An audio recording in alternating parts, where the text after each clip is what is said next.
Hello guys, હમણાં ગણેશ ઉત્સવ આવે છે એટલે અમે ગણપતિ બાપા જોવા જઈએ છીએ. તમે બ્લોગમાં મહિના રહેજો.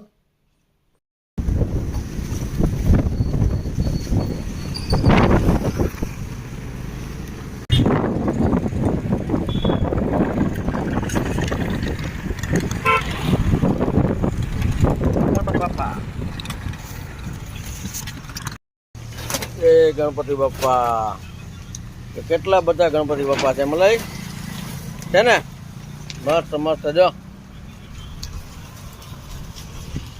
ચાલો મલાઈને જે લેવા હોય જે ગમતા હોય એ રાખવાના છે. મલાઈ ક્યાં ગમે છે જોજી જોઈ લે પેલા હરખા હાલ. મલાઈ ક્યાં ગણપતિ બાપા ગમે છે? આ મસ્ત હે.